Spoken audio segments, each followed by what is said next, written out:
Muito boa noite, caro telespectador. Seja bem-vindo ao programa Opinião Feminino, aqui onde assinalamos os principais temas que marcam a atualidade. Desta feita, hoje vamos discutir, e como não poderia deixar de ser, a resposta de Samora Machel Júnior à nota de culpa da Frelimo, o informe da Procuradoria-Geral da República sobre o estado da legalidade e lá mais para o fim, se nos sobrar tempo, vamos também falar do ciclone Kenneth, que pode arrasar parte do norte do país. Para fazer a discussão de hoje, conto apenas com Fátima Mimbir, nossa comentadora aqui residente, a quem desde já cumprimento. Boa noite, Fátima, seja bem-vinda ao programa de hoje. Muito obrigada, boa noite. Muito bem, Fátima, vamos começar pela resposta de Samora Machel Júnior à nota de culpa feita pela Frelimo. Este é já um assunto que vemos acompanhando desde que foi feita a acusação a Samora Machel Júnior, desde a sua ligação com a Judem para participar nas autárquicas, o que não veio a acontecer. Vamos começar pelo teor desta carta, que é uma carta que, diferentemente das respostas anteriores de Samora Machel Júnior, esta, digamos, é mais direta, é mais incisiva, ou mesmo, se quisermos, é mais violenta e vai além de uma resposta jurídica, como eventualmente fosse possível esperar. Antes de irmos aos aspectos de detalhe da carta, eu quero que nos ajude a compreender qual é o seu entendimento sobre a forma em que está estruturada a carta e que significado político esta carta tem, mais do que as questões jurídicas, que este debate é mais detalhado, mas o seu significado político, esta guerra aberta. Muito obrigada. Saudar aos caríssimos telespectadores e ao município e agradecer mais uma vez por esta oportunidade. Bom, eu penso que está claro que a guerra, entre aspas, está declarada, não é? E aqui é a confirmação definitiva de que as partes estão de facto de costas voltadas e que a reunião que vai haver do Comitê Central em maio vai nos dar uma indicação muito clara do quão grave é a situação. Não que ela não seja visivelmente grave, porque é visivelmente grave, porque tudo começa com a injustiça visível de um indivíduo sobre um indivíduo que tinha a pretensão de participar pelo seu partido, que tinha um contributo cujas intenções foram barradas de forma intransparente. E a forma como se estrutura a resposta é mais no sentido de dizer: vocês estão a acusar-me de alguma coisa, mas vocês são tão incompetentes, primeiro, para o fazer. Por exemplo, quando argumentam em alguma parte da carta que não é tarefa do próprio secretário-geral do partido iniciar um processo contra ele, que a avaliação não devia ter sido feita por ali, e o arrolamento dos aspectos sobre os quais ele é acusado, ele os rebate ponto a ponto, demonstrando que é mais má intenção do que necessariamente que haja elementos para o acusar. E tentar demonstrar que o problema, na verdade, nem é o fato dele ter participado como candidato ou cabeça de lista da Judem, mas é pelo fato dele ter estas aspirações políticas e dele granjear alguma simpatia de alguns grupos e isso incomoda certamente certos setores dentro do próprio partido. Portanto, o significado político da forma como é feita a resposta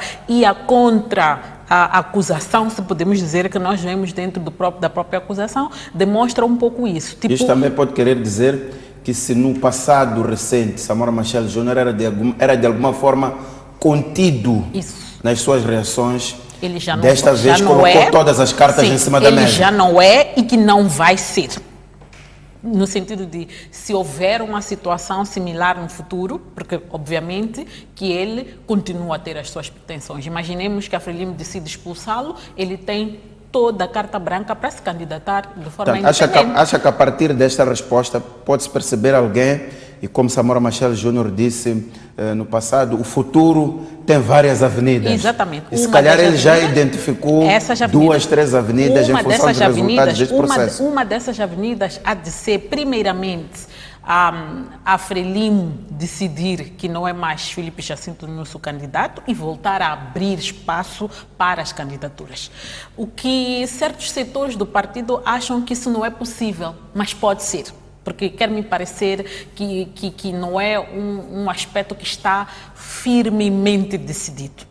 Segundo, pode ser no sentido de, dependendo do que vai se decidir no Comitê Central, se eu serei expulso ou se eu serei indicado candidato ao governador de qualquer das províncias ou serei candidato a deputado da Assembleia da República com garantias de uma posição de relevo na Assembleia da República, alguma coisa pode mudar. Então, quer me parecer um pouco que é de alguém que está muito firme, que sabe o que quer, que sabe quais são os riscos que corre, mas também sabe quais são as oportunidades que se lhe oferecem se esses riscos que ele corre se materializarem. Portanto, está preparado para as suas consequências. Exatamente. Então, Fátima, vamos avançar ainda nesta carta, já em algum conteúdo interno da estrutura. Há uma questão que Samora Machel Júnior levanta que, de alguma forma, segundo o documento, revela algum déficit democrático. Quando ele coloca a questão de que nunca consegui falar, estou a citar a sua resposta, a nota de culpa, nunca consegui falar, apesar de insistentemente o solicitar por todos os meios disponíveis com o camarada presidente do partido, mesmo indicando tratar-se de um assunto importante. Ele disse que falou com os dois ex-presidentes, Joaquim Chissano e Armando Guebuza, e falou com dois membros importantes da Comissão Política. Se a ser verdade o que está escrito, o que isto significa? Significa que, de facto, há desentendimentos que impedem conversações diretas entre as duas partes, ou nem por isso? Bom, a primeira pergunta que nós devemos fazer é qual é o nível de interação entre o presidente do partido e os membros do Comitê Central, que é um órgão dirigente ou diretor do próprio partido. E, a partir daí, nós podemos tirar ilações se ele está mais aberto a falar com outros membros deste mesmo órgão e não está aberto a falar com este membro, é sinal de que alguma coisa não está bem. Agora, o que determinou ou facilitou a abertura dos outros dirigentes do partido? Em algum momento estão a dificultar agora. Muito provavelmente há de ser o fato de que as pretensões políticas do Samora Machel Júnior sejam do conhecimento e a ideia é não vamos dar espaço nenhum para que ele venha fazer algum lobby por aqui. Eu penso que é preciso primeiro compreendermos como é que o presidente do partido se relaciona com os membros dos diferentes órgãos, incluindo o próprio Comitê Central, e em que circunstâncias ou em que momento, para que tipo de diálogo ele procurou, portanto, ter este encontro com o próprio presidente do partido, porque se calhar há de ser pelo mote da conversa que ele há de ter tido bloqueios. Se tiver sido pós apresentação de candidatura, após a apresentação de candidatura a candidato à cabeça de lista, há de ficar evidente que há de ser pelo fato dele não ter tido sucesso, no sentido de que a sua disponibilidade ou seu interesse de ser candidato tenha sido de qualquer forma, e Samora Machel Júnior coloca isto nesta resposta, qualquer membro do Partido Frelimo, independentemente de fazer parte de um órgão ou não, ele pode, de forma natural, pedir audiência e reunir com o presidente do partido. Ele coloca isto na resposta. Não havendo este encontro, e na defesa de Samora Machel Júnior, ele quer transmitir a ideia de ausência de um espaço aberto para colocar determinadas situações que alguns membros entendam que têm que ser colocadas em cima da mesa. Eu penso que, como membro do Comitê Central, o espaço para colocar essas questões há de ser no próprio Comitê Central ou mediante os membros do próprio Comitê Central. A questão que eu coloco é que, sim, o presidente tem a obrigação de receber qualquer indivíduo, independentemente de se ele é membro ou não de um órgão, mas a questão é que há de haver sempre, nós enquanto cidadãos, muitas vezes solicitamos encontro com o presidente, encontro com o ministro e não sei o quê, e nem sempre conseguimos por questões de agenda. Para mim, a questão é mais no sentido de, como membro de um órgão, qual foi o espaço que se tentou usar ou a oportunidade que se tentou usar para garantir que este encontro acontecesse. Se calhar o bloqueio pode até não ser por parte do próprio presidente da República, mas ser por parte das pessoas que têm que garantir esse acesso.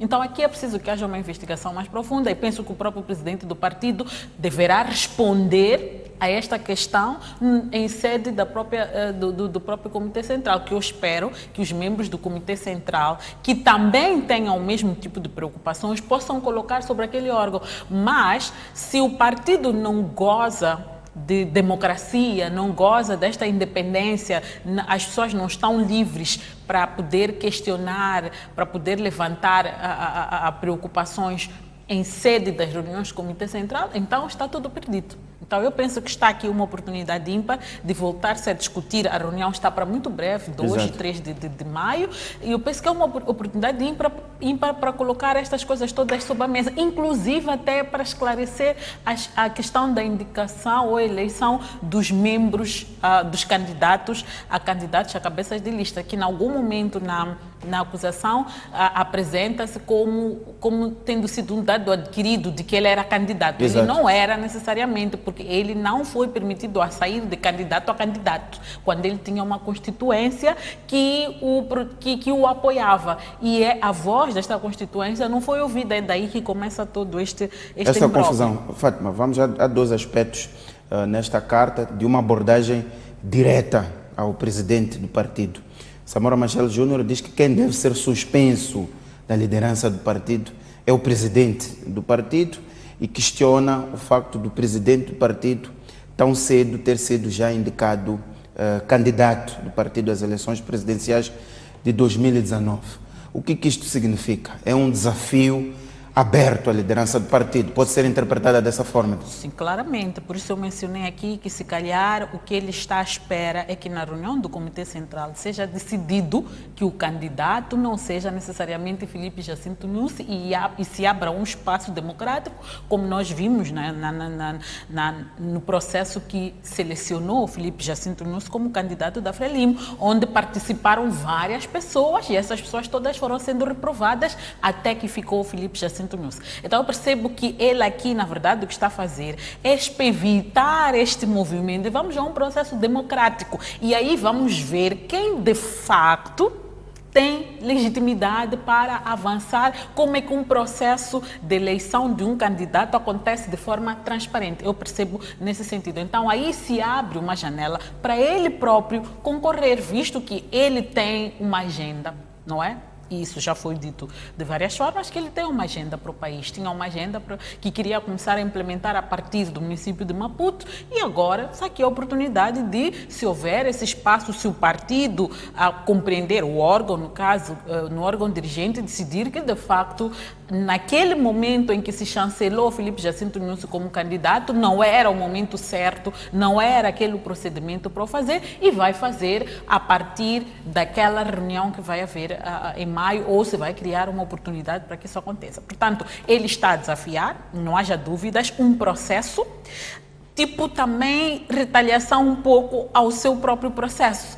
Porque se não houve abertura para outras pessoas apresentarem a sua proposta, vão sempre usar a lógica da unanimidade, mas essa unanimidade ela foi conseguida como? Em que momento? Quando é que se anunciou que estão abertas as candidaturas e todos disseram, não, nós não queremos candidatar-nos e nós abrimos espaço para que o presidente concorra para a sua própria associação. Fátima, vamos analisar o que disse o porta-voz da Frelimo ontem, Caifadine Manasse, em que a palavra dominante na sua intervenção foi afronta. Classificou o que Samora Machel Júnior está a fazer de afronta e questionou os canais.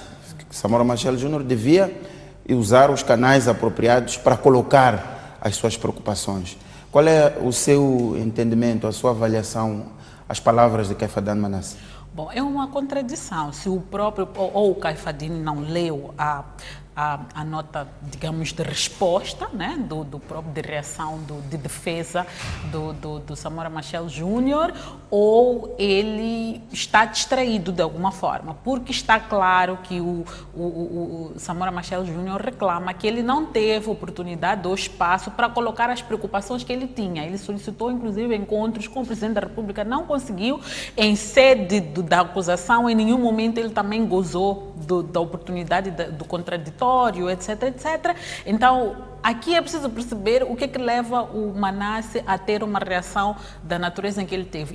E uma questão importante que se pode colocar aqui é em que medida é que a reação do Manasseh representa a reação do próprio partido. Se ele teve, de facto, tempo para consultar os membros do partido, incluindo a direção do próprio partido, para reagir de tal forma. Porque se ele quer, de facto, reagir às questões que são lançadas ou à argumentação, penso que é em sede própria. Portanto, há de ser Mas isso ele tratou de clarificar e disse que isso é o Comitê Central que vai decidir e vai discutir. Mas colocava muito levantada essa ideia de que este tipo de situações não podem ser colocadas desta forma. Portanto, questionava a forma. Qual forma? O ponto é que há um indivíduo. Por exemplo, a questão desta nota ter parado nos órgãos de comunicação social, ter parado nas redes sociais. Quem é que nos garante que há de ter sido propriamente por via do próprio Samora? Pode ser por via de alguém que apoia o Samora Machel Júnior. Pode ser por via de alguém dentro dos órgãos do Partido Frelimo que teve acesso ao documento e que concorda com a argumentação que está aí apresentada, que o tenha feito. Pode ser que alguém tenha feito isso até no intuito de prejudicar o próprio Samora Machel Júnior, no sentido de desenhar ou trazer mais um aspecto desabonatório para ele dizer, olha, até documentos que são internos, que deviam ser confidenciais ou tratados só numa esfera privada, ele fez sair. Então, aqui é complicado, é difícil. Além de que hoje em dia é muito difícil esconder este tipo de informações. Então, temos acesso a sentenças judiciais, a documentos oficiosos e eles circulam pelas redes sociais. Desenvolvimento tecnológico, temos que nos acostumar a ela. Para mim, o mais importante, mais do que discutir estas coisas de procedimento, de partilha, forma, etc., é preciso discutir o mérito conteúdo da coisa. O indivíduo usou da prerrogativa que ele tem de se defender contra ou em relação a uma acusação que é feita contra ele, e ele faz os argumentos que faz. E a reação, pela forma como vê, nos dá a entender, de certa forma, que essa reação mexeu. Então, o mexer, para mim, o mais importante aqui é só que nos respondam ponto a ponto estas questões todas que são levantadas, porque são questões muito profundas. É preciso lembrar que nós temos uma Constituição da República que fala muito claramente sobre aquilo que tem que ser a postura, a forma de atuação dos partidos políticos e mesmo a questão da democracia, da justeza, porque os partidos políticos não são mais do que um instrumento de participação política. Portanto, não podem ser de forma alguma um espaço onde o cidadão vê os seus direitos de participação política coartados. E é preciso lembrar que o próprio Samora Machel Júnior, nessa mesma carta, menciona que ele em nenhum momento mudou de partido. Ele não saiu do Partido Frelimo para um outro partido. Segundo, o Ajudem não é necessariamente um partido político, é um grupo de cidadãos. E os grupos de cidadãos são movimentos de cidadãos. Então, não há aqui nenhuma violação, digamos, da Constituição. Se calhar pode haver do próprio partido, no sentido de que ele desobedeceu aquilo que é a ordem do partido, mas essa ordem do partido até que ponto é que é legal? Até que ponto é que é legal? Se ele argumenta desde o início que houve injustiça, no processo.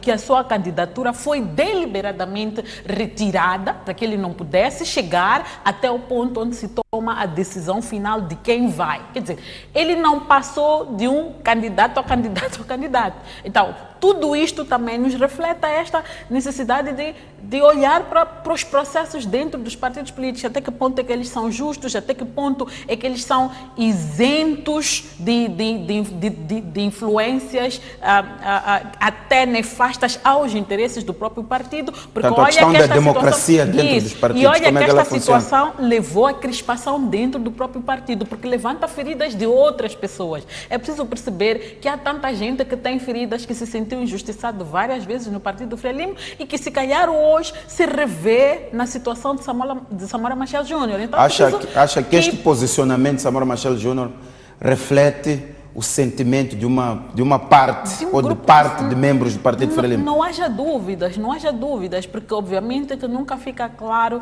sobre os processos de seleção. Eles falam muito de constituências, não constituências, mas na hora da verdade não são as constituências que contam, que são os membros, mas são os interesses da elite dirigista naquele momento. E nós vimos, por exemplo, isso acontecer na Beira, quando se impuseram candidatos, e a Beira, os membros na Beira mostraram na hora da votação que eles não concordavam com a decisão do partido e fizeram a Renamo na altura ganhar, o MDM ganhar. A mesma coisa aconteceu na Zambésia. Tiraram o Pio Matos, quiseram criar situações e a Zambésia parou nas mãos da oposição. Portanto, aqui é preciso perceber que este assunto é muito profundo. Eles estão a tratar Samora Machel Júnior como uma questão, porque Exato. Samora Machel Júnior, ele afrontou o sistema, diferentemente dos outros que não afrontaram, e não afrontaram porque se calhar eles têm Samora muitos Machel Júnior interesses pode ser apenas o sintoma de um problema muito mais profundo dentro do próprio partido. Fátima, há uma parte nesta nota de Samora Machel Júnior em que ele diz que esta Frelimo não é a Frelimo de Eduardo Mondlane, não é de Samora Machel, não é de Joaquim San, não é de Armando Guebuza. E no fim, não cita o atual presidente do partido. Qual é o alcance desta mensagem? Bom, eu acho que aqui nós temos que voltar um pouco ao passado do próprio Filipe Jacinto Nussi. Jacinto Nussi, na verdade, é um outsider. Ele não é uma pessoa que nós conhecemos com uma grande militância política. Nós não conhecemos o Nussi como um indivíduo muito entrosado no partido. Não, ele apareceu porque ele foi um ministro do Guebuza e, na altura, Guebuza achou que ele poderia ser o seu Delfim, que iria viabilizar as coisas dele. Obviamente que me parece que algumas coisas não correram bem e hoje não parece necessariamente ele ser o Delfim do Guebuza. Então, o que eu percebo é que ele está a trazer um pouco a ideia de Nussi não faz parte de nenhuma história do Partido Frelimo, ele simplesmente apareceu e ele está a criar situações. É claro que qualquer um que chega, ele vai criar as suas zonas de influência. O presidente Chissano criou, o Guebuza criou e até Guebuza fez muito mais. Foi buscar todos aqueles que durante a era de Chissano se sentiram excluídos do processo, afastados. foi revitalizar um pouco as bases, a relevância das bases, a estrutura ficou muito mais robusta. Hoje Nussi chegou e foi trazendo também mais outsiders. E os insiders que estavam à espera do seu momento, porque é preciso lembrar que a Frelimo também é um movimento clientelar. Todo mundo que está lá está à espera do seu momento. Quando de repente aparece um outsider... Cortam-se expectativas. Expectativas. E quando aparece um grupo que diz, bom, nós vamos afrontar o sistema para ver até onde ele vai e esse sistema mostra que ele é forte o suficiente para inviabilizar essas intenções, então é quando eles próprios aparecem a ter esse tipo de reação. Então é preciso perceber que ele, em outras palavras, está a dizer, tu não és daqui, tu estás a entrar num processo que não te pertence, porque é alguém que tem uma história muito distante do próprio partido. Mas, por outro lado, eu penso que o próprio Samora Machel Júnior está equivocado, porque esta Frelimo não é a Frelimo de Mondlane, não é a Frelimo de Machel. Pode ser a Frelimo de Chissano, a Frelimo de Guebuza, mas de Machel e de Mondlane, esta Frelimo não é. Mas por que, Fátima? Porque Os valores não são os mesmos? Uma coisa é o que Qual é a fronteira de separação? A questão é a prática. Uma coisa são os valores. Os valores estão lá, são instrumentos, são documentos. A implementação, a vida, a forma como o partido se conduz, como ele opera, como ele se relaciona com a sociedade que se propôs a servir, é que dita muito se é de quem se responde aos ideais dessas pessoas. Pode responder aos ideais... Ser de Samora, ser de Eduardo Mondlane significa corresponder aos seus ideais, do ponto de vista prático. Exatamente. O que não está a acontecer neste momento, no seu entender. O Samora Machel, o Mondlane ensinou-nos a lutar por Moçambique. Lutar por Moçambique significa darmos tudo de nós para o bem deste país. O Samora ensinou-nos a integridade, a construção de um país na base da integridade. O que aconteceu após Chissano?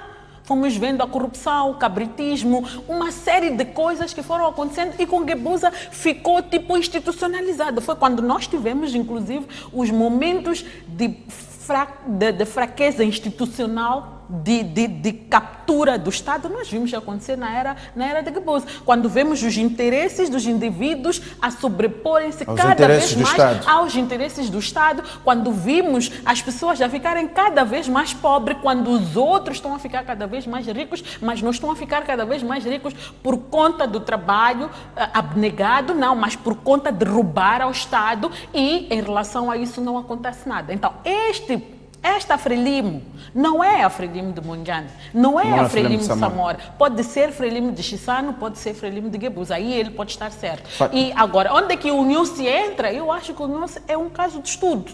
Sendo ele um outsider, ele não tem nenhuma história de luta, de combatência, de combatente pela luta de libertação, pode ter familiares, ter ligações com essas pessoas, mas ele não esteve à semelhança dos outros 4 que passaram. É preciso perceber como é que ele consegue se impor, como é que ele conseguiu passar, como ele conseguiu manter um mandato de 5 anos e quais são as dinâmicas hoje, ok? Que fazem com que Samora reconheça Mondlane, Samora, Guebuza e Chissano não reconheçam Nussi. Não há de ser necessariamente só porque Nussi inviabilizou as suas pretensões, há de ser por outra razão. Mas eu quero reforçar que ele está completamente equivocado e aqui demonstra que se calhar ele tem muito apoio desses outros, dos dois, e que não tem do Nussi. Então, e ele disse que não vai partilhar por uma questão ética a conversa que teve com os dois ex-presidentes. Fátima, acha que este assunto Samora Machel Júnior pode ser uma pedra no sapato na próxima reunião do Comitê Central? Não haja dúvidas. Não haja dúvidas, até porque ele lança um desafio maior, quando diz que a questão da indicação, porque não é eleição, é indicação de Nussi como o único candidato a seu próprio sucessor, deve ser revisto. Portanto, este já vai ser um problema. Quero acreditar que ele vai levantar este assunto como um assunto prévio, em algum momento, ou como um diverso, um assunto que tem que ser discutido. Então, há de ser uma pedra no sapato e há de ser também uma decisão muito difícil de tomar. Pelo fato de que Samora Machel Júnior não é qualquer pessoa dentro do partido. Ele é um pouco a própria Frelimo. Quando nós falamos de Samora Machel, falamos de Josina Machel, nós vemos, de certa medida, o próprio Samora Machel Júnior. Então, o tomar uma decisão em relação a um membro com esta qualidade não há de ser tarefa fácil. Tanto é que nós vemos este redemoinho aqui que se levou para se abrir o processo. E a forma como, inclusive, ele responde. Porque a forma como ele responde também marca um passo no sentido de olhem bem o que estão a fazer, porque eu estou preparado, estou disposto a ir até as últimas circunstâncias. Portanto, qualquer um não daria uma resposta a este nível, pelo menos. Exatamente, qualquer um não dava. Aliás, é só lembrar que nós tivemos pessoas que tiveram intenções, como é o caso de Gilberto Mendes, que muito cedo se recolheu.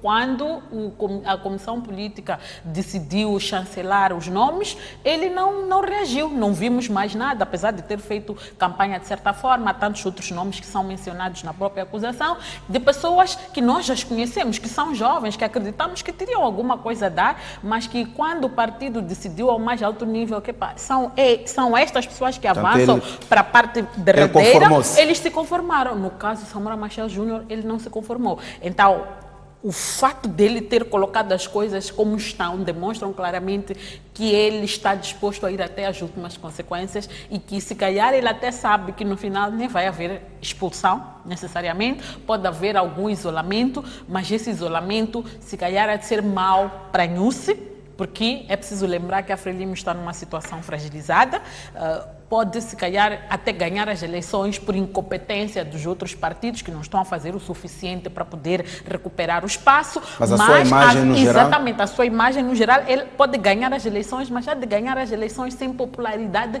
necessariamente. Até porque vemos umas eleições autárquicas em que a oposição teve 49% exatamente. E as clivagens, elas vêm e a Frelimo 51%. Fátima, Samora Machel Júnior faz este posicionamento de força num ano de eleições. E de certeza absoluta que na comunicação que faz, naquilo que escreve, está claro que está num ano de eleições. Que implicações é que isto pode ter, independentemente daquilo que venha a acontecer no Comitê Central? O que isto significa num ano eleitoral? Bom, significa que o partido tem que fazer uma introspeção. o partido tem que aproveitar os momentos não eleitorais para refletir um pouco sobre a sua saúde em várias vertentes, não só no sentido de como é que os membros sentem que o partido viabiliza o seu direito constitucional à participação política, como é que os membros olham para a relação entre os diferentes órgãos e eles próprios e como é que as pessoas também, o próprio partido refletir sobre como é que ele se relaciona com a sociedade. Porque um dos argumentos que o Samora Machel trouxe no início é que esta Frelimo que ele queria ajudar a reconstruir é uma Frelimo distante do povo. Então, se as pessoas sentem que precisam de afrontar o sistema a partir de dentro, porque esse sistema não responde à sociedade e não responde à sociedade, lhes mancha ou coopta de certa forma, porque eles são parte do sistema e que precisam devolver alguma credibilidade, precisam trazer alguma moralidade dentro do partido, é importante que esta introspeção haja. E eu penso que tem que ser num processo muito aberto, num processo de benevolência, onde se está à espera de ouvir todo tipo de negatividade, mas mesmo com vontade de encontrar uma solução. Em termos de implicações, está claro que vai tornar cada vez mais difícil a decisão, por exemplo, sobre os candidatos à cabeça de lista para as províncias, porque já não há de ser tipo o presidente escolher no seu inner circle as pessoas da sua relação, as pessoas que ele acha que melhor vão lhe representar na província. De alguma forma, este movimento Samora Machel Júnior vai ter consequências positivas a curto prazo. Exatamente, no sentido de garantir uma maior transparência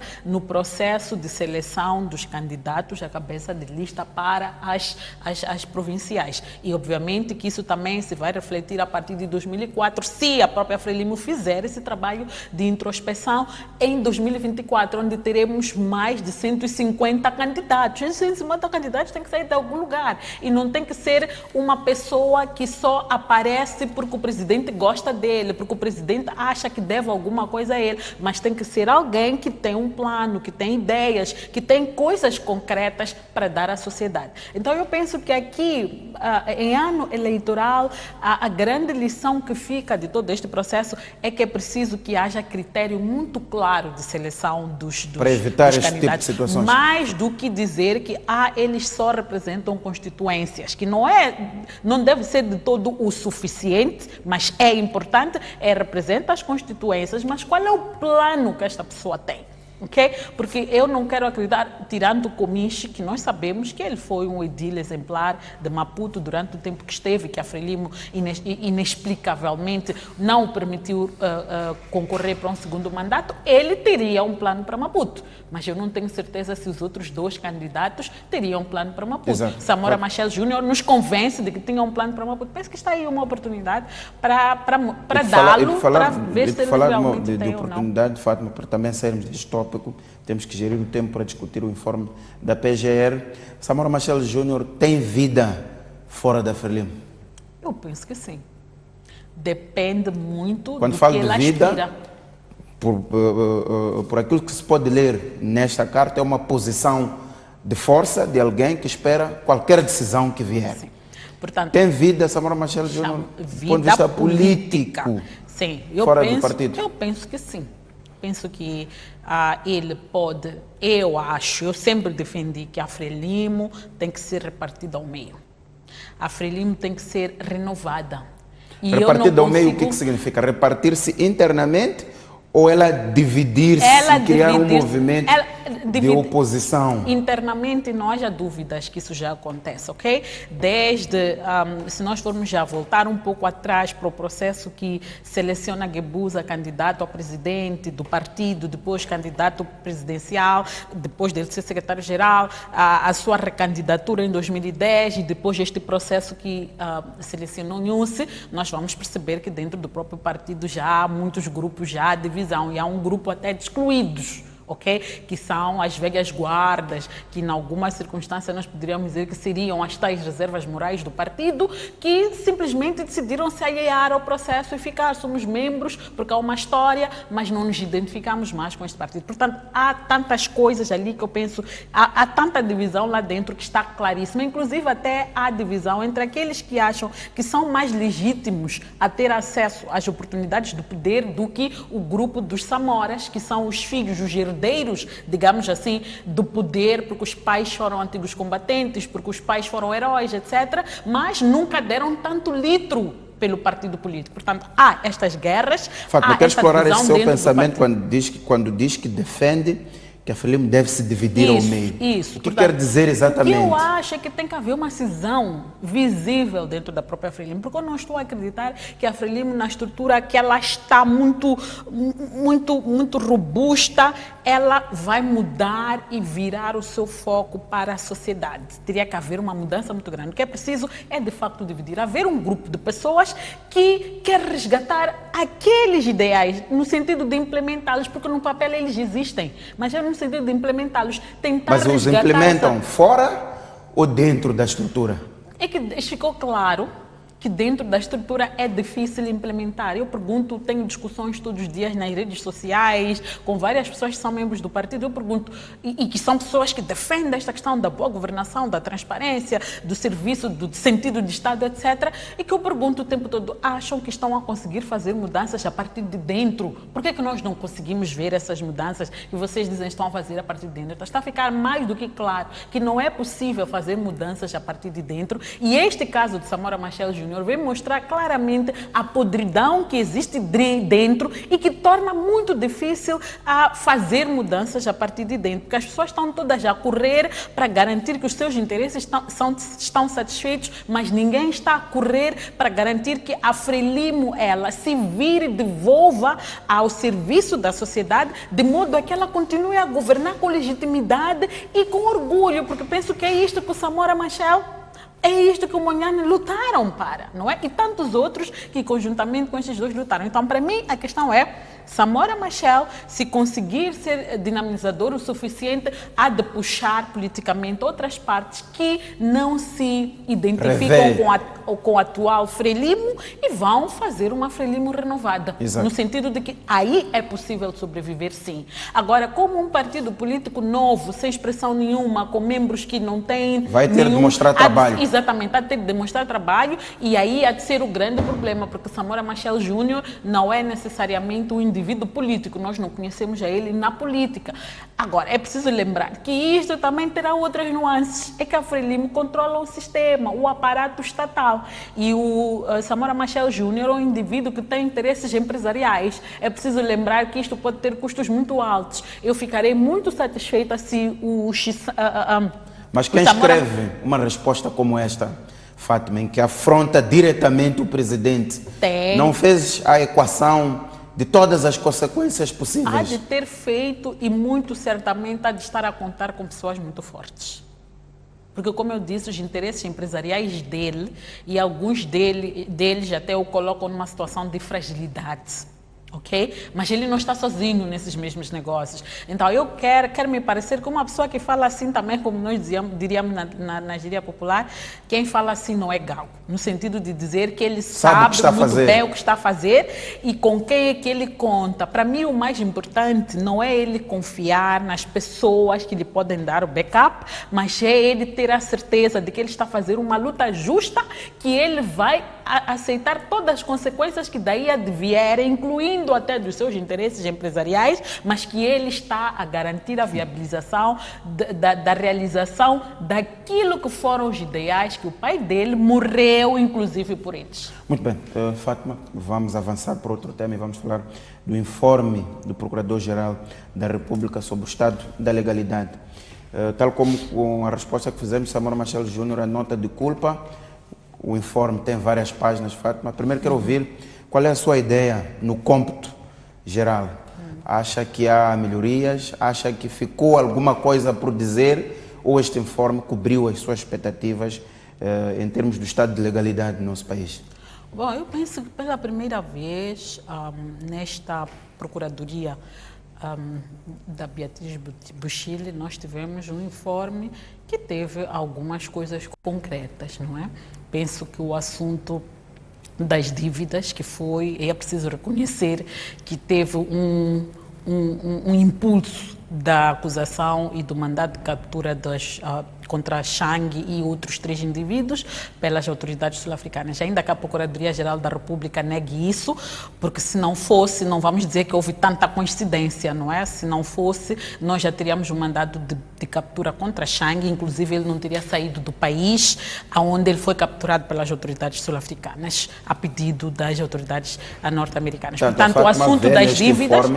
alguns avanços. Há informação sobre coisas que aconteceram, ok? No sentido de há resultados, há coisas concretas. Se lembrar, desde que eclodiu o assunto das dívidas, a Procuradoria-Geral da República sempre nos trouxe um discurso de estamos a trabalhar, estamos a trabalhar, estamos a trabalhar. Agora já podemos ver que há algumas coisas que foram feitas, temos tantos arguidos, inclusive hoje ela até explicou porque que alguns arguidos estão detidos e outros não estão, e depois temos alguns avanços em relação a alguns processos que foram sendo investigados durante anos e que não acontecia nada, como é o caso do caso do INSS, que começou a ser denunciado por jornalistas em 2008, 2009, por aí, e só agora, 2019, é que efetivamente coisas concretas começaram a acontecer. Penso que o documento é rico no sentido de traz muitas coisas que estão a acontecer. Exatamente. Agora, acho, e o bom de tudo é que não é um informe de reclamações, porque falta isto, porque não temos colaboração aqui, apesar dela insistir que não há colaboração das autoridades norte-americanas, de Abu Dhabi, de Abu Dhabi, por aí fora, mas penso que, no geral, foi um informe que trouxe algumas informações, etc. Eu acho que faltam algumas informações muito importantes. Por exemplo, não se pode deixar morrer assuntos como o Gilles Sistak, como o Ircino de Salema, como o professor Makwana. Não se pode deixar morrer o assunto do desaparecimento ou sequestro de algumas figuras, de algumas pessoas cujos casos até hoje não estão esclarecidos. Tem o membro do secretário do Conselho de Estado, o senhor Loli, que desapareceu e até hoje não se conhece o seu paradeiro. E este senhor Loli, na verdade, vai representar tantos outros anônimos que foram raptados ou que desapareceram e que não houve nenhuma resposta em relação a estes casos. Portanto, critica esta omissão. Isso. Fala-se de raptos de uma forma muito geral, mas há casos sonantes. Por exemplo, temos uma lista de pessoas desaparecidas.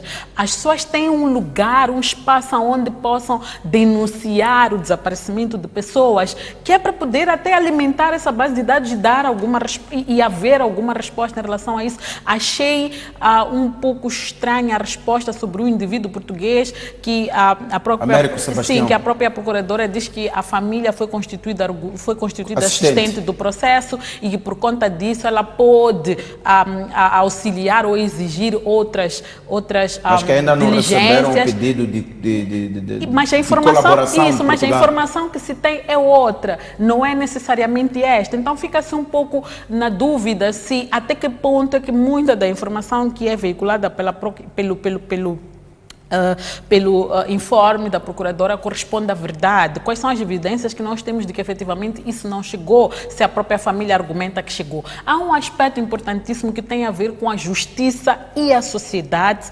Eu acho que é bastante omisso o informe, por exemplo, em relação a casos de uso abusivo do poder do Estado em relação aos cidadãos. No ano passado nós vimos a casa de uma família em Nampula que tinha sido despejada, não por ordem judicial, mas por ordem do executivo da província de Nampula, essa casa ser demolida e os procuradores informados já dizerem que não poderiam intervir porque aquele caso era um caso de graúdos. Este caso chegou à Assembleia da República, à Comissão de Petições, que deliberou e exigiu a devolução da casa a esta família. Foi desobedecida esta ordem e o processo avançou-se à Procuradoria-Geral da República. Eu acho que é importante Acha que falta um capítulo no informe sobre como a relação entre justiça e sociedade. Exatamente, porque é importantíssimo quando o Estado decide que vai expropriar bens das pessoas e nós sabemos que o processo pressupõe passar pelo tribunal e não se passa pelo tribunal e as autoridades do Ministério Público ao nível da província são informadas e dizem que não podem agir porque é um assunto de graúdos, alguma coisa não está bem. Então é preciso também que quando se fala aqui deste reforçar da capacidade interna, etc., é preciso trazer estes aspectos. Um procurador não pode ter medo de afrontar um administrador, um governador de uma província. Muito pelo contrário, é este o papel dele, de proteger os interesses do Estado. E é preciso lembrar que o Estado somos nós, cidadãos, e as instituições. Então, onde um direito fundamental de um indivíduo, inclusive, havia crianças ao relento há mais de um ano. Como é que é possível uma procuradoria não ser sensível a este tipo de casos? E onde é que entra aqui a componente da responsabilização? Falou-se ali de processos contra procuradores, alguns dos quais que foram despromovidos por não haver matérias bastantes. E estes outros casos, onde é que as pessoas denunciam a inoperância destes procuradores para ver a devida responsabilidade. E eu penso que esta é uma componente importante, porque não podemos olhar para a Procuradoria-Geral da República só como aquele órgão de nível central que trata de grandes questões de corrupção e esquecer as procuradorias ao nível das províncias, que têm que tratar de questões que afetam a vida das pessoas muito, muito concretamente. Portanto, acha que faltou no informe essa informação? Isso. Justiça e sociedade. Fátima, vamos avançar para um outro grande tópico do informe, que é a corrupção, e isto alimentou muito a expectativa da sociedade, tendo em conta os grandes casos. Embora a Procuradora tenha deixado claro que o princípio da Procuradoria não é combater a grande corrupção. A Procuradoria segue o princípio da igualdade. Quer a pequena, quer a grande corrupção, ela tem de ser atacada. Mas, de qualquer forma, pelos casos que este informe menciona, o caso das dívidas ocultas, o caso de Helena Taipo, de mais 2 ex-ministros, transmite-lhe um sinal a si de que, de facto, há um combate decisivo à corrupção, sobretudo a grande corrupção, porque a nossa sociedade existe, de alguma forma, esta ideia de que a grande corrupção ela não é combatida. A partir daqui pode-se dizer que há uma linha decisiva para combater a corrupção nas altas esferas. Bom, eu tenho primeiro que fazer um comentário à volta desta questão da grande e pequena corrupção. É preciso lembrar que o exemplo vem de cima. Se a impunidade começa lá em cima, não tenha certeza não tenha dúvidas que os que estão por baixo vão seguir o mesmo exemplo, não acontece nada com eles, então não vai acontecer nada também comigo. Até porque, mesmo para se protegerem, os que estão em cima vão garantir que todos os outros façam, para dizer que afinal somos todos. Então é importante que nos foquemos na grande corrupção, porque há de ser a partir do combate à grande corrupção que nós vamos transmitir um sinal para a sociedade como toda de que se não se aceita aqui a este nível, muito menos se vai aceitar ao mais baixo nível. Quando nós vemos os agentes da polícia a exigirem a suborno aos condutores, aos cidadãos, e os cidadãos a pagarem, é porque há uma clareza de que há um sistema de impunidade que não vai afetar nem a polícia e muito menos a mim enquanto cidadão. Por quê? Porque a corrupção é tão geral que, olha, o meu chefe também é um corrupto. Então, o combate à grande corrupção, não haja dúvidas que tem que ser a nossa prioridade até para transmitir uma mensagem. Um sinal cá para baixo. Exatamente. Vamos aos casos. Isso. Agora, que há alguma coisa a ser feita, se nós formos olhar desde o início do mandato a esta parte, nós fomos vendo uma procuradoria muito letárgica, onde havia denúncias de casos, onde haviam casos que parecia não haver muito interesse de os responder, e que depois de algum tempo fomos vendo esta procuradoria avançar com um caso aqui, um caso ali. Vimos o caso do Lino da Almeida, vimos um caso de alguns membros de algumas instituições a serem julgados, vimos o pessoal do Ministério da Defesa. Portanto, fomos vendo alguns casos a serem resolvidos, mas não nos davam tanta satisfação, porque se tratavam de casos pequenos comparados a outros casos que existiam e que não tinham uma grande solução. Estes grandes casos? Com estes grandes casos, nós estamos satisfeitos por ver que há alguma coisa que está a acontecer. A questão aqui é: o que faz com que estes casos, mais uma vez, a questão dos timings, não ajudam muito? É que nem o assunto do Chang. A Procuradoria até poderia ter tido um plano de fazer alguma coisa, mas os americanos chegaram primeiro, se calhar, que eu não acredito muito nessa teoria. Mas por benefício da dúvida, vamos deixar os timings, que eles foram infelizes nos timings. Os timings é que tudo isto começa a acontecer justamente no ano eleitoral. No ano eleitoral em que nós não temos tanta coisa para dar à sociedade, senão dizer, olha, nós estamos a resolver o problema das dívidas, estamos a resolver o problema do INSS. E é preciso perceber que o INSS tem um valor simbólico, porque lida com dinheiros das pessoas. E muitas dessas pessoas, quando vão à reforma, recebem uma miséria. Ok, alguns sequer recebem porque nem conhecem o sistema, nem sabem como é que se chega lá, porque os processos demoram. Outros, porque simplesmente as instituições para as quais trabalharam durante anos não fizeram as canalizações. Não é saudável um clima de corrupção no INSS. Exatamente, não é. Então, no sentido de dizer, olha, nós até estamos preocupados com vocês, cidadãos moçambicanos, que até estamos a resolver o problema do INSS, mas estamos a resolver desde o mais alto nível. Detenções eleitoralistas, Fátima, podem ser detenções eleitoralistas, mas, como diz um amigo, são uns ventos bons que temos que aproveitar. Então, mais do que me focar na componente eleitoralista, que é preciso reconhecer que podem negar até onde quiserem, mas vamos aproveitar a coisa boa desse movimento. É que algumas pessoas que já deveriam ter sido responsabilizadas vão ser responsabilizadas. A questão aqui é como é que estes processos no final vão terminar. Porque muitas vezes o que nós vemos, e temos muitos exemplos, é que estes processos vão avançar, vamos ficar satisfeitos por cada haver um julgamento bastante comovente, que nos vai convencer, inclusive, e no final estas pessoas vão fazer uso, mais uma vez, daqueles sistemas que eles têm acesso, que são legais, mas que nós precisamos reformá-los para poderem ficar impunes. Há algumas medidas concretas que eu acho que têm que ser tomadas. Quais são, Fátima? Porque mais do que ficarmos aqui a prender pessoas, eu concordo, temos que prender. Concordo que temos que prender estas pessoas graúdas, sobretudo, estarem naquele lugar que é um lugar reles, um lugar que não dá dignidade, que humilha. Eles têm que ser humilhados, porque eles humilham o cidadão todos os dias quando desviam o dinheiro que deveria ser para comprar ambulâncias e as pessoas têm que ser transportadas em caixas abertas para os hospitais, porque desviam o dinheiro que deveria ser utilizado para comprar medicamentos. As pessoas têm que ir comprar medicamentos na rua ou acabam morrendo, porque eles desviam o dinheiro que deveriam contratar mais médicos e enfermeiros para lhes devolver saúde e acabam morrendo porque não há pessoal qualificado para assistir. Portanto, eles devem sofrer essa humilhação. E aqui eu quero dizer que eu fico meio um sentimento estranho, porque tenho estado a acompanhar um movimento de pessoas que acha que as detenções não são boas. As detenções... Há quem diz, Fátima, que estas detenções são espetaculosas, digamos assim. Espetaculoso é o quê? No caso de Helena Tei, por exemplo, há quem levanta a ideia de que ela poderia responder o processo em liberdade. Mas por que e que em crimes econômicos o mais importante é a recuperação dos ativos. Mas por que ela poderia responder em liberdade e aquele indivíduo que roubou galinha não pode responder em liberdade?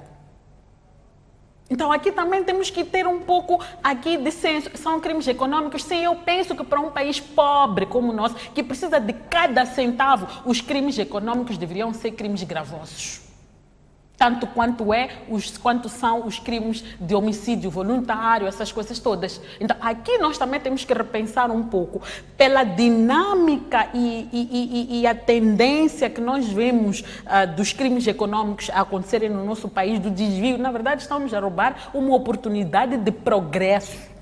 E estamos a dizer que essas pessoas podem responder em liberdade. Por que esses podem responder em liberdade se o indivíduo foi roubar uma galinha porque estava com fome?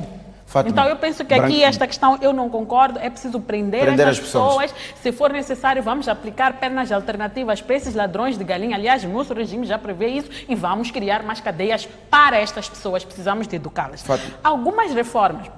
Nós não vamos combater a corrupção enquanto nós, primeiro, não transformamos os crimes de corrupção como crimes prioritários.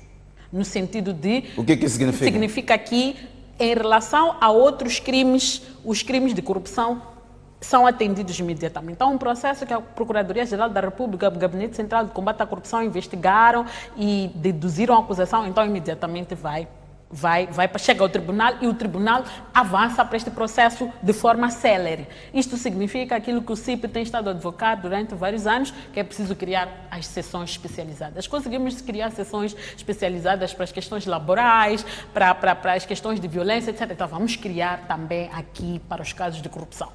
Aqui é preciso lembrar que nós somos um país onde a corrupção, infelizmente, se vai tornando cada vez mais endêmica. E aqui o Tribunal Supremo tem um papel importante, porque isto é da competência do Tribunal Supremo. Caberá agora ao Tribunal Supremo ter boa vontade de ler o contexto e querer fazer um serviço útil à sociedade. Agora, o que eu não sei é se, pela forma como o Presidente do Tribunal Supremo é nomeado, lhe permitirá tomar tal decisão de cabal importância para a sociedade no combate à corrupção. O segundo ponto importante é preciso rever o próprio Código Penal. A questão das penalidades relativas à corrupção não podem continuar a ser brandas como são até hoje. Temos que remover essa possibilidade, por exemplo, das pessoas deixarem das suas penas serem convertidas em multa. Porque, na verdade, acabam usando do dinheiro que roubaram ao Estado para pagar essas mesmas multas. Então, o que nós não queremos é que estas pessoas tenham essa chance de pagar, de converter a sua pena de prisão em multa, mas irem à prisão para sentirem na pele. E o terceiro ponto é que é preciso, como eu dizia, é preciso agravar as penas, no sentido de 2 anos, 1 ano de pena suspensa não é nada. O quarto ponto importante aqui é preciso regular os termos de recuperação dos ativos. Nós estamos a fazer algumas adaptações em relação ao arresto. Essa proposta a Procuradora fez neste informe. Sim, a Procuradora fez. O que não é compreensível para mim é como é que um país que tem a corrupção como um problema endêmico até hoje não tenha uma lei do gênero. Então é preciso correr para este processo. Acho que a Procuradoria, o Ministério da Justiça, que vão certamente submeter ao Conselho de Ministros, deveriam acelerar este processo, porque ainda bem que estamos num ano eleitoral e há de ser do interesse do próprio Conselho de Ministros que estas questões sejam tratadas de forma célere, Fátima, para garantirmos que o Estado recupera aquilo que é o dinheiro que foi desviado. Fiquei com 2 perguntas e penso que seja mesmo objetiva. A questão do branqueamento de capitais, tendo em conta a caracterização que a Procuradora fez, a ausência de instrumentos, mas ela colocou isto como um problema central e a falta de capacidade do Estado de poder muitas vezes recuperar os ativos que lhes são tirados. Sim, a falta de recuperação tem 2 nuances. Uma, que é esta de não ter um quadro legal adequado, e já se fala aqui que há uma proposta nesse sentido. O segundo ponto é em que medida é que nós, como Estado, temos capacidade para fazer o monitoramento ou levantamento desses bens que foram adquiridos com o uso desses mesmos recursos. Lembrando que começa a ser cada vez mais comum as pessoas que roubam dinheiro no nosso país irem deixar em contas offshore. A própria Procuradora-Geral da República... Em relação aos 2 ex-ministros que são suspeitos de corrupção e deixar o dinheiro em contas offshore.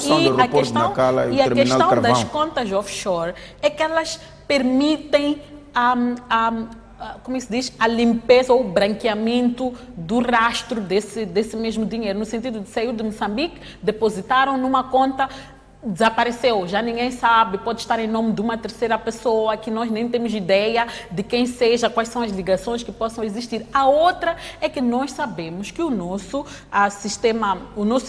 nosso setor imobiliário acaba sendo a lavandaria de dinheiro. Enquanto nós não regularmos o setor imobiliário em Moçambique, nós vamos continuar a ter os sistemas de lavagem de dinheiro viabilizados por essa via. Este é o último informe do mandato do Procurador-Geral da República de 2019. Qual é o balanço, assim, muito rapidamente, que faz do desempenho de Beatriz Buchila à frente da Procuradoria-Geral da República? Bom, nós tivemos uma Procuradoria má.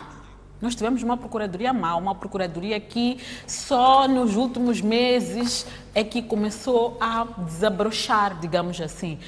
Nós fomos vendo uma procuradoria sem muita autonomia, sem muita iniciativa, muito resistente. Aliás, essa resistência é possível ver um pouco na forma como a resposta a alguns deputados da Assembleia da República foram sendo dadas, que demonstra... A forma como a procuradora devolveu as perguntas dos deputados. E não muito proativa, no sentido de ela não tinha muita iniciativa de pegar denúncias denúncias que estavam a ser feitas, processos, e iniciar os processos. Como se fosse alguém que estivesse o tempo todo à espera de uma autorização para dizer: toque este assunto, fala-se, veja este assunto, olhe isto, olhe aquilo. Então não foi necessariamente comparada às outras procuradorias que eu tive enquanto uma pessoa consciente, a oportunidade de acompanhar muito particularmente do juiz Paulino. Vimos que houve tentativas de fazer muitas coisas que o próprio sistema barrou, e neste caso em concreto não me pareceu que houvesse tanta coisa por fazer e houvesse alguma dificuldade, mas era mesmo no sentido de alguém que tinha muita timidez de avançar.